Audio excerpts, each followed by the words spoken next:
Bien.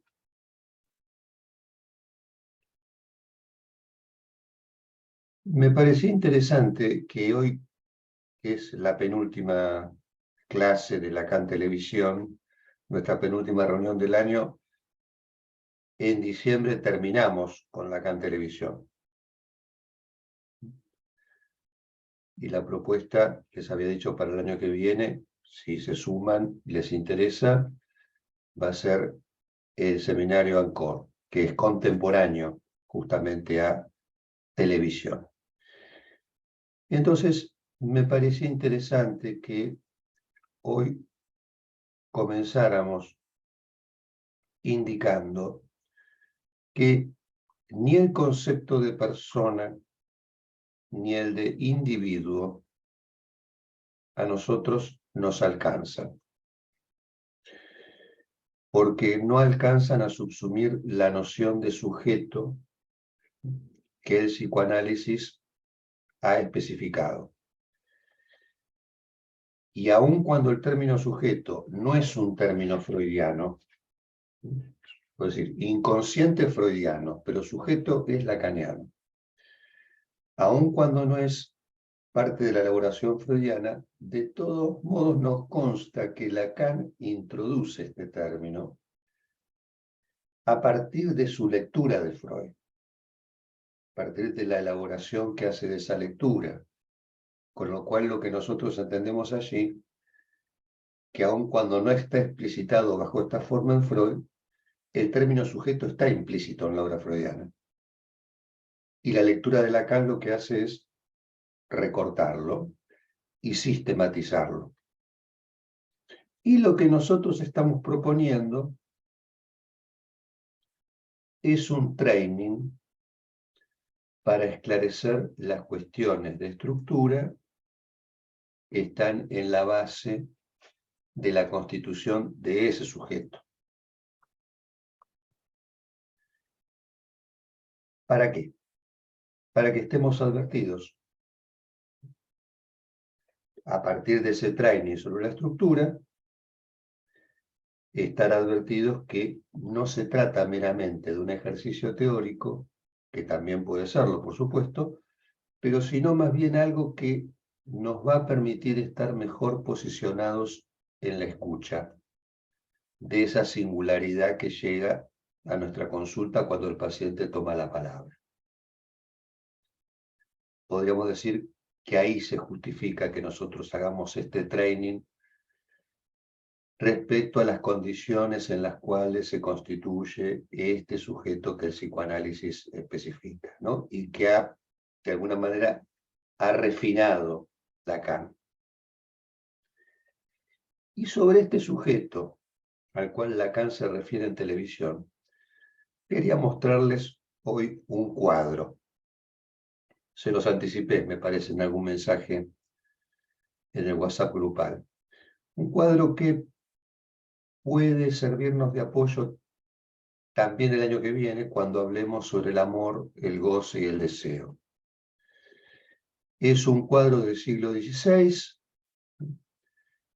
que ilustra algo respecto al sujeto del cual nos ocupamos en nuestra práctica clínica. No les va a resultar ajeno al cuadro seguramente porque ha sido una pintura analizada en su momento por Lacan, por los psicoanalistas,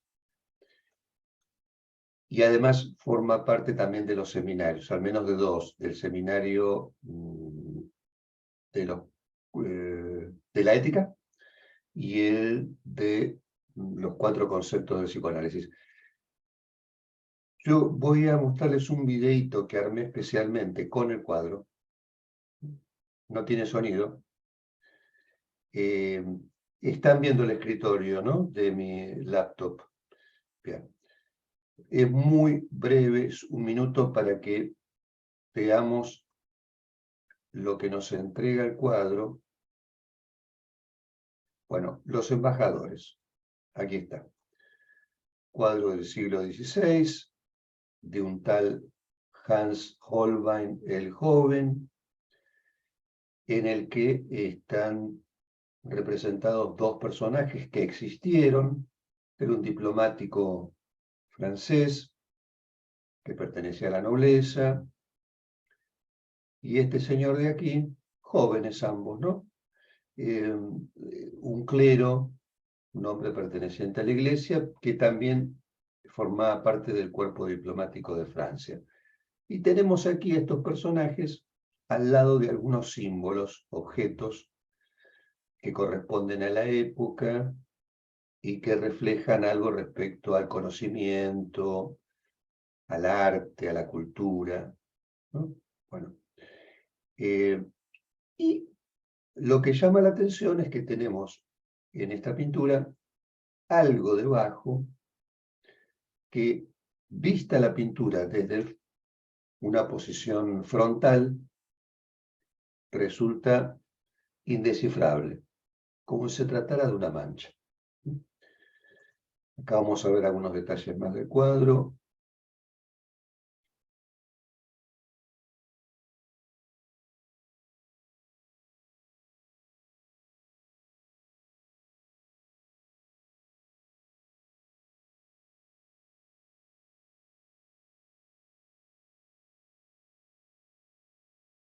Bien.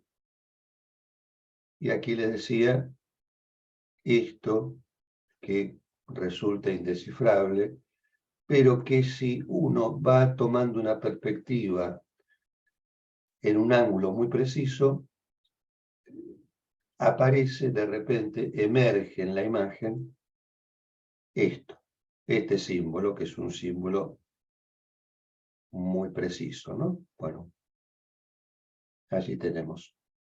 Ahora vamos a tener un recorte también de esa mancha que está ahí abajo y lo que representa. Bueno, hasta ahí. El cuadro Los Embajadores. Un momento que cierro esta aplicación. Esta técnica, que es una técnica por transposición óptica, se llama anamorfosis. Como les decía, se descubre y comienza a utilizar en el siglo XVI.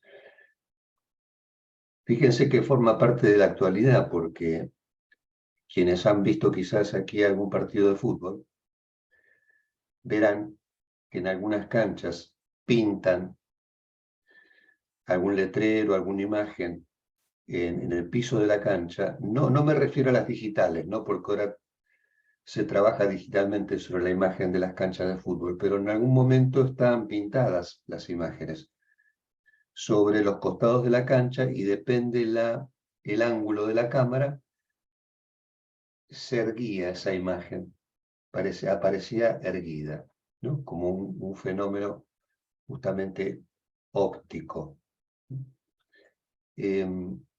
Un juego de la perspectiva, ¿no? Que consiste en deformar una imagen de tal manera, en determinadas condiciones y con una técnica, que cuando uno se sitúa desde un punto de vista muy preciso, esa imagen se allarga.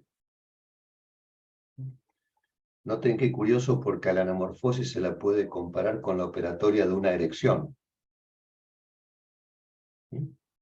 Algo que está paisado y que de repente se allarga. En el momento que el cráneo aparece, como recién veíamos en la imagen, se nos hace patente tanto la tumescencia como la detumescencia. ¿Sí? De hecho, Lacan habla justamente de la erección y lo que podría pasar, supóngase, si hay un pene tatuado. Y lo que ocurriría con el pene flácido o el pene erecto en ese tatuaje. Seguramente el tatuaje toma otra forma, esté en la tumescencia o en la detumescencia. Y podría decirse que en el siglo XVI, en el momento en el que también, de la mano del surgimiento de la ciencia moderna, el sujeto moderno emerge allí, ¿no? También ese es un fenómeno de algo que se yergue y es el sujeto moderno como efecto de la constitución de la ciencia moderna. Podríamos decir que este cuadro hace visible, justamente en ese momento también, desde el arte, nos hace visible esa operación en la cual algo queda representado, pero también desaparece. Hay una representación y hay una desaparición. Depende en qué lugar de la sala nos situemos, una zona queda eclipsada y otra emerge. Con lo cual, se nos hace patente, allí como el pintor, en el campo de la imagen, nos entrega una articulación y una operatoria pulsátil, ¿no? Algo que pone también en juego el tiempo. Al estilo, esta articulación y esta operación pulsátil, al estilo de lo que luego Descartes nos presenta, ya en el siglo XVII, tiempo después de esta técnica de la anamorfosis, lo que luego Descartes nos presenta como la elección forzada entre pienso, luego existo. Dependiendo de donde ustedes se ubiquen en el pienso, lo que existe aún no ha devenido, y si se ubica en la existencia, el pensar está perdido. Entonces, depende de donde ustedes se sitúen, una zona queda inevitablemente excluida, eclipsada. Entonces, a nosotros nos interesa sobremanera esta articulación, porque el sujeto con el cual tratamos en el consultorio, que estamos constantemente tratando de ubicar. Ayer justamente estaba supervisando a una colega y la colega preguntaba, ¿dónde está la paciente? ¿Dónde está Ana? ¿Dónde está Ana? Yo decía, qué buena pregunta esa. Es una pregunta muy pertinente, porque justamente nosotros estamos permanentemente tratando de ubicar ese efecto del sujeto de la mano del sujeto supuesto saber. Quiero decir, en tanto hay ahí una esperanza de desciframiento sintomático, ahí comenzamos a constatar ciertos efectos relativos al sujeto. Le decía, nos interesa sobremanera este sujeto que resulta de la articulación porque es un sujeto excluido en su singularidad, ese sujeto del cual se ocupa el psicoanálisis. Rebobino. La ciencia moderna, al constituirse, ofrece esta articulación. Por eso a Descartes se lo considera el ideólogo de la ciencia moderna, desde la filosofía. Este sujeto moderno emerge, pero con un costo, con una pérdida. ¿Cuál es la pérdida? La singularidad, porque la ciencia no se ocupa de lo particular. La ciencia se ocupa de lo universal. Entonces, lo que queda excluido inevitablemente es esa singularidad de la cual se hace cargo el psicoanálisis. Cuando ustedes habrán visto, creo que en algún momento lo mostramos, la sintomatología de la Salpêtrière, ¿no? Los ataques de histeria, el cuerpo comprometido, lo que Freud tuvo oportunidad de ver cuando hizo su pasantía en la Salpêtrière, se podía considerar lo que retorna de la singularidad, eso que fue rechazado de la ciencia. Retorna bajo esta forma interpelando a la ciencia, en esa ocasión a la ciencia médica, ¿no? Con fenómenos bizarros, inexplicables. De algún modo, cuando Freud decide ser dócil con la histérica, y esa docilidad se nos solicita a nosotros también. Nosotros también tenemos que mostrarnos dóciles a la histeria. Cuando Freud decide ser dócil con la histérica, no hace más que ocuparse de esos síntomas que apareciendo de un modo inesperado, incomprensible, incluso bizarro, esos síntomas que venían a interpelar el saber de la ciencia, cuyo programa, con respecto al saber, se propone universal, no particular. E insisto, por supuesto que luego es Lacan y no Freud quien refina el término sujeto, pero Freud, ya disponiéndose a escuchar un saber que no se sabe, un saber inconsciente que tiene esa connotación de un saber desrealizado, un saber que no advino, ya disponiéndose a escuchar eso, estaba sentando las bases de este término de corte lacaniano, sujeto, ¿no? Un término que, como decíamos, incluye, pero trasciende los términos de individuo y persona. Y un sujeto que se especifica no por ser, sino por una falta en ser. Y ahí nos queda aún más claro, si es efecto de una articulación, imagínense, no está ni aquí ni allá, como dijera Facundo Cabral, ¿no? No es de aquí ni es de allá, está ahí en el entre, en ese intervalo, en el cual aparece pero desaparece también.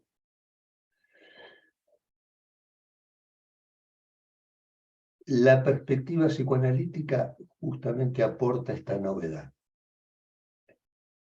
La dimensión del sujeto inconsciente, la dimensión del deseo inconsciente y la del goce, de este sujeto que lejos de ser transparente para sí mismo, más bien se constituye en la absoluta opacidad de una parte de sí mismo. Ya algunos poetas habían captado esto a fines del siglo XIX, no solamente el psicoanálisis, ¿no? Alguien por allí, a fines del siglo XIX, no recuerdo si era Baudelaire o Rilke, que dice: nada se parece menos a las personas que las personas mismas. Ahí está dando cuenta de esa opacidad que ya en ese momento empezaba a percibirse más claramente. Y en este caso de la anamorfosis, en esa función pulsátil, ubicamos una articulación en esa mirada que emerge cuando de repente, desde una perspectiva muy precisa, la calavera se pone erecta.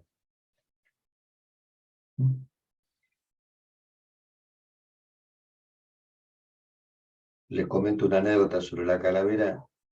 El primer viaje que hago a México, me encuentro con un profesor en Sinaloa y muy simpático me regala una máscara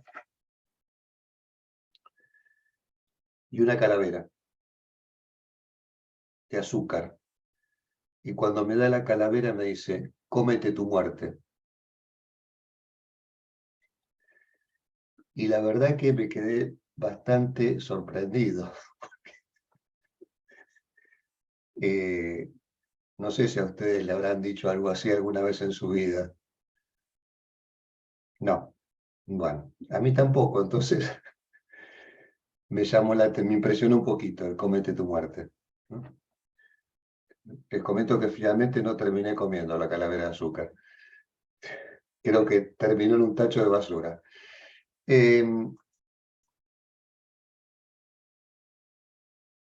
Bueno, les decía, la erección de la calavera no solo implica la emergencia de algo en el lugar que no se lo esperaba. Insisto, fíjense, nosotros recién vimos que si nos corremos un poquito, de repente aparece algo en un lugar donde no se lo esperaba. Implica esa emergencia de algo en el lugar que no se lo esperaba, pero también la interpelación respecto a quién estaba ahí mirando antes. ¿No? Las dos cosas. Como cuando uno hace un lapsus y dice: pero ¿quién dijo eso? Y fíjense esto de que algo aparezca en el lugar que no se lo esperaba, cuánto nos evoca la dimensión del trauma también. y la de la angustia, por supuesto, que es consustancial al trauma.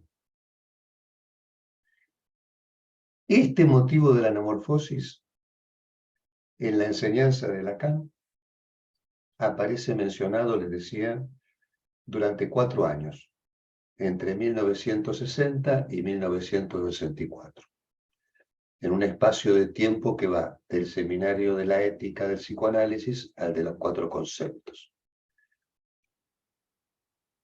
Y Lacan mismo describe esta técnica como una suerte de construcción hecha de modo tal que por transposición óptica, cierta forma que a primera vista no es perceptible, se organiza luego en una imagen legible. Fíjense cuánto tiene que ver esto también cuando Adriana nos comentaba hace poquito el caso de esta señora que llegó a consulta, ¿no? Las primeras entrevistas. Ahí tenemos como esa mancha debajo del cuadro, ¿no? Que depende después cómo vayan orientándose las cosas, quizás podrá empezar a hacerse legible. Pero lo que compartíamos con Adriana es lo que a nosotros nos pasa cuando recibimos un paciente, un primer momento como de caos, de confusión, como al cual nosotros nos entregamos sin saber, y eso es lo que diferencia nuestra escucha de cualquier otra disciplina. Entonces no entendemos nada, no sabemos de qué está hablando el paciente, a qué se refiere, y sin embargo nos entregamos a ese saber aún no realizado, ¿no? O sea, lo pongo en correspondencia con esto. Una forma que a primera vista no es perceptible, luego en algún momento puede organizarse en una imagen legible. En el caso del cuadro, el placer consiste en verla surgir a partir de una forma indescifrable. Nos recuerda también acá la estructura del chiste,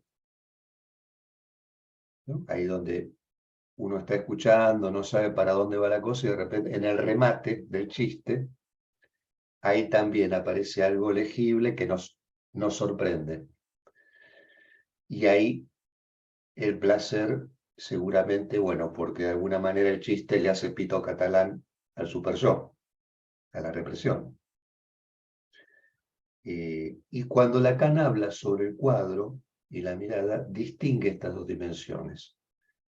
La del placer, que es la de algo que domestica la mirada, que la apacigua, la pacifica, pero también algo que pone en juego la satisfacción como algo indomesticable frente al cuadro.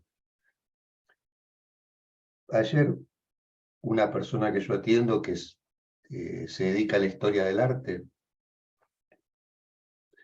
me comentó algo que viene al pie justamente para lo que vamos a charlar hoy, porque me comentaba que ella da un teórico, entonces manda a los estudiantes, ella dice a les estudiantes, bueno, manda a les estudiantes, está en filosofía y letra, entonces tiene que cuidarse.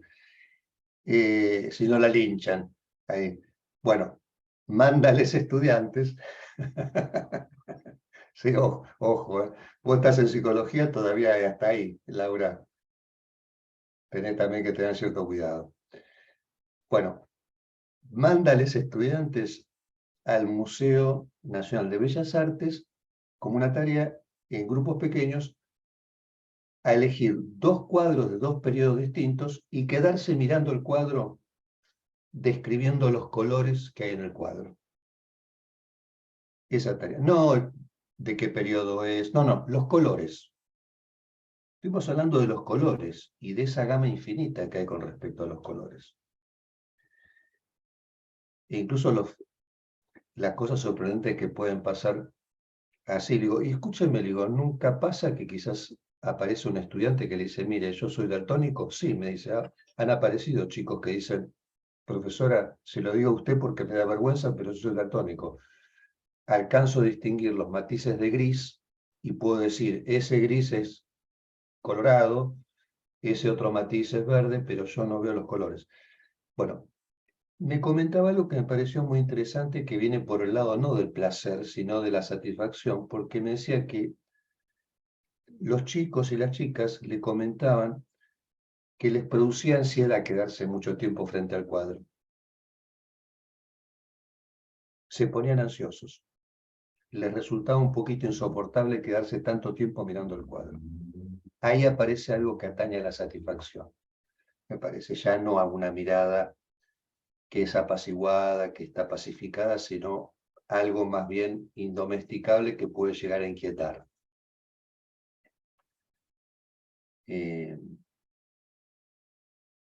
Bueno, un comentario más hacia pie de página sobre la anamorfosis. En el seminario de la ética, justamente, Lacan comenta en uno de los capítulos que se llama, o apartados que se llaman breves comentarios al margen,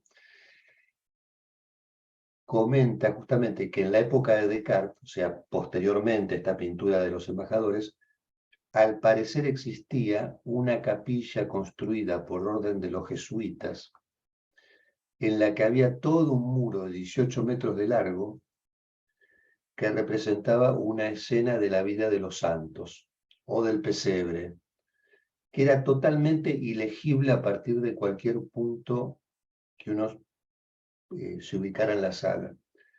Pero entrando por cierto corredor se podía ver por un corto instante cómo las líneas se reunían, todas esas líneas dispersas, y aparecía el cuerpo de la escena.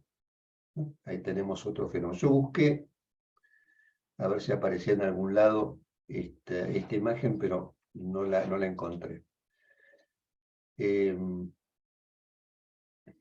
Y quizás podríamos decir que el final del análisis puede presentarse también bajo la forma de esta alegoría que proponen los embajadores. Ustedes imagínense que quizás en el caso del cuadro, después de haber estado en la habitación con el cuadro, uno se va retirando y ahí aparece la calavera. Antes de salir, uno vuelve y de repente se encuentra con esa imagen que emerge. Ese momento que es de salir y no salir, sino de volver hacia atrás, se percibe la calavera.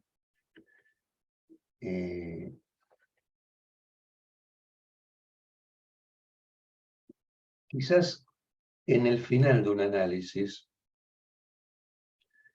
en el momento que uno está quizás ya saliendo, es cuando nos damos vuelta antes de salir, y en ese momento, al igual que el cuadro, que nos genera un desengaño, también el final de análisis representa un desengaño. Porque, ¿qué es lo que se ve desde la salida? Y se ve cómo esos objetos sobre los cuales uno estuvo hablando, que eran resplandecientes, van palideciendo. Esos objetos que movilizaron la atención del sujeto de un análisis se vuelven, bueno, como objetos menos brillantes. Al final de un análisis, al darse una vuelta,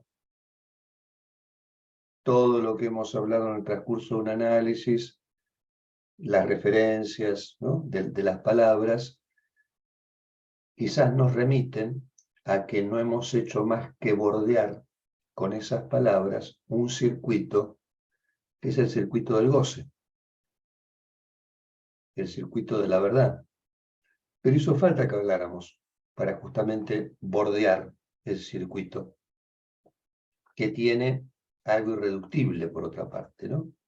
Pero que ese recorrido que hemos hecho con las palabras, tal como hemos comentado con ustedes en algún momento, quizás permite una redistribución de las letras y de las marcas. Las marcas son las que hay. Cuando decimos acá en Buenos Aires, es lo que hay, y bueno, las marcas es lo que hay.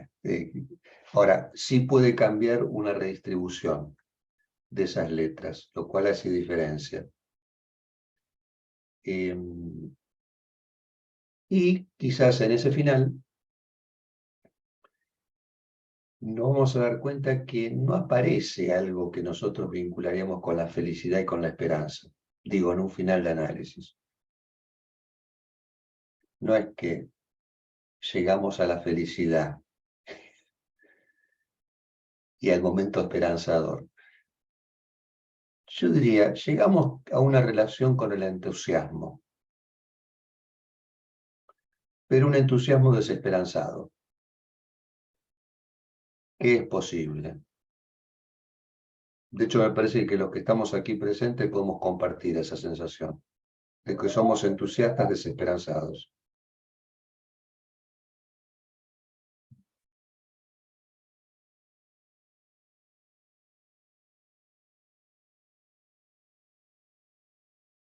Disculpen el ruido, pero hay pasando un patrullero.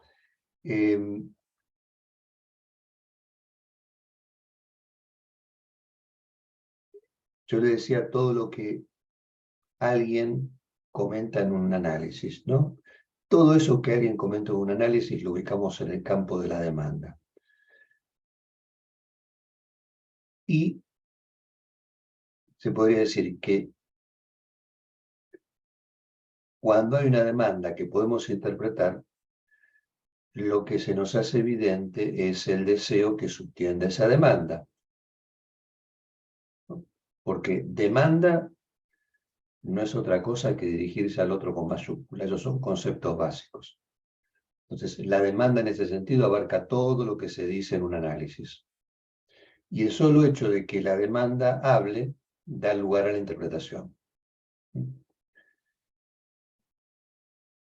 Pero encontramos también en la experiencia analítica una demanda paradójica que no habla. Hay una demanda que no habla. Una demanda que Freud mismo llamó silenciosa. A propósito de las pulsiones, llamó demanda silenciosa a esta demanda tan paradójica. Entonces, la pulsión, en este sentido, es la paradoja de una demanda que no habla, pero en la cual está implícita el lenguaje. No está desmentido el lenguaje. Quiero decir que las vicisitudes de las pulsiones obedecen a reglas que demuestran que a pesar de no expresarse, obedecen a las reglas del lenguaje. Entonces, en ese sentido, podríamos decir que si el deseo, ¿no?, corresponde a la demanda y la pulsión en algún sentido también, deseo y pulsión son dos momentos de la demanda. Una que es silenciosa y otra que no lo es. En el vector de la demanda está la parte que se puede interpretar, el deseo, y otra parte que no se puede interpretar, que es la pulsión.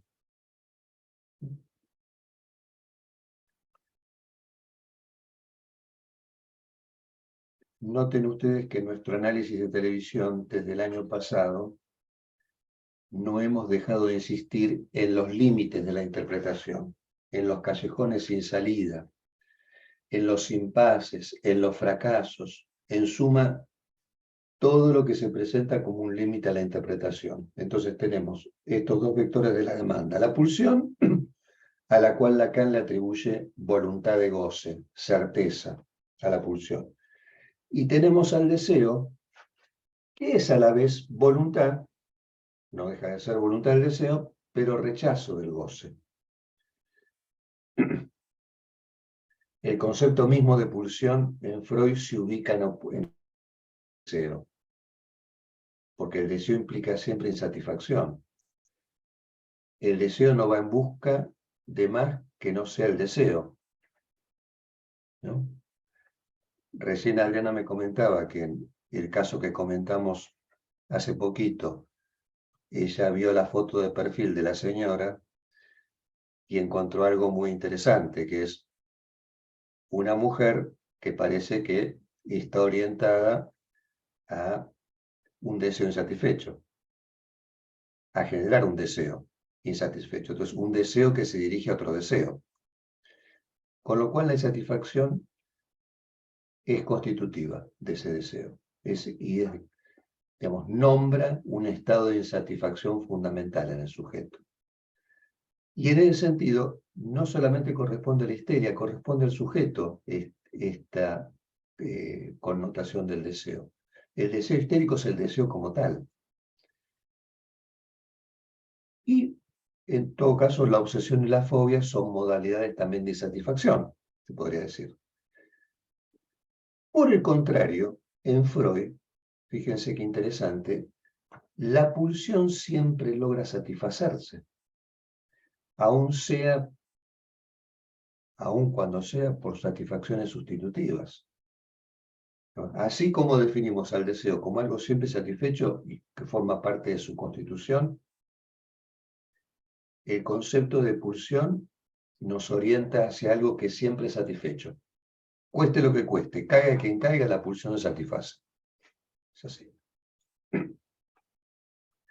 El corazón de la pulsión es el de algo que siempre se satisface. Si quieren buscar esto en el Freud, esta redefinición de la pulsión como algo que siempre satisface está señalado en las nuevas conferencias introductorias, en la conferencia número 32. Ahí se refiere a la pulsión como algo que de todos modos se satisface. Y acá aparece este comentario de Lacan que nos sorprende en televisión, y por eso estaba hablando de la pulsión, justamente para tratar de entender por qué Lacan en televisión dice algo que nos parece una provocación. ¿Qué dice en televisión Lacan? El sujeto siempre feliz. El sujeto es siempre feliz. Y nos quedamos así un poco asombrados, porque si uno lo piensa del lado de las infelicidades del deseo, el sujeto no es nunca feliz. En tanto está siempre satisfecho. Pero cuando Lacan dice que el sujeto siempre es feliz, lo está pensando no al nivel del deseo, sino al nivel de la pulsión. En tanto siempre se satisface.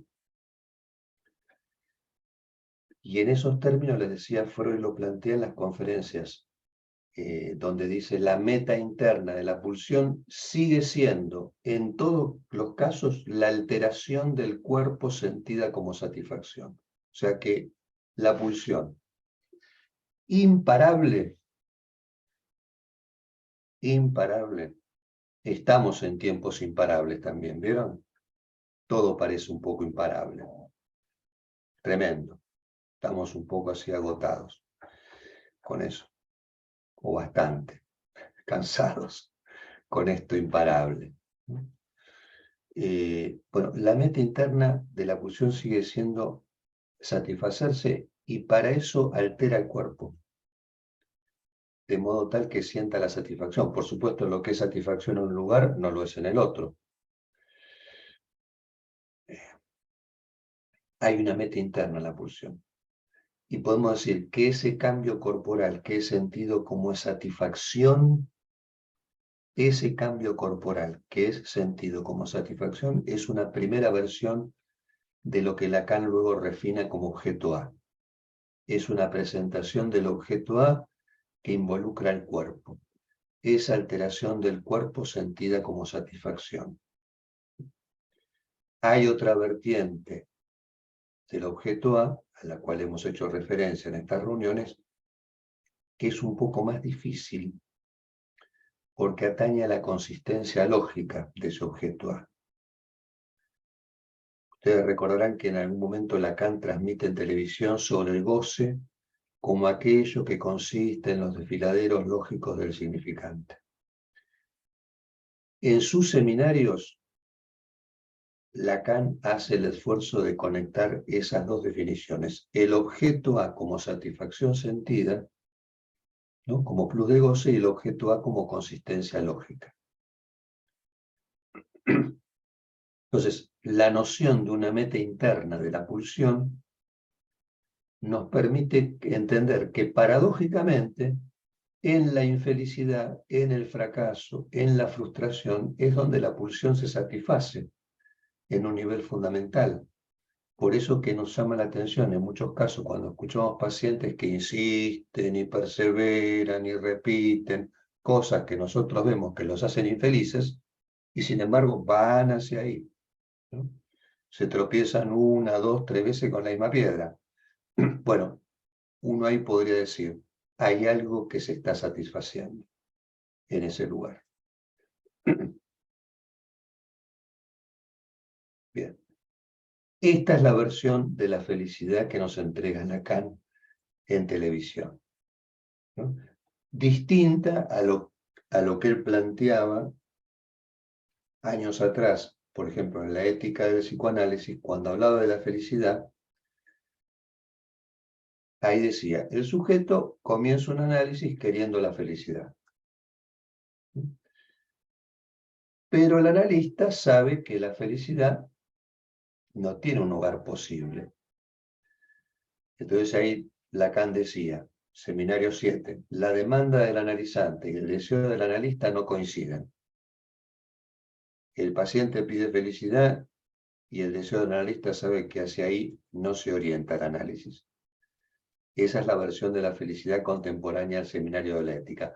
12 años después, en televisión, Lacan dirá, los seres hablantes son felices. Pero la felicidad a la cual se refiere Lacan es una felicidad paradójica, que Freud había situado en términos de satisfacción pulsional, ¿no? Casi diríamos es como un comentario cínico esto de que el sujeto es feliz, ¿no? Como cierto grado de sarcasmo. No es una felicidad dichosa esa, ni que se pueda reconocer como tal, porque se nos empalma lo del sujeto feliz con esta pulsión que siempre busca satisfacción.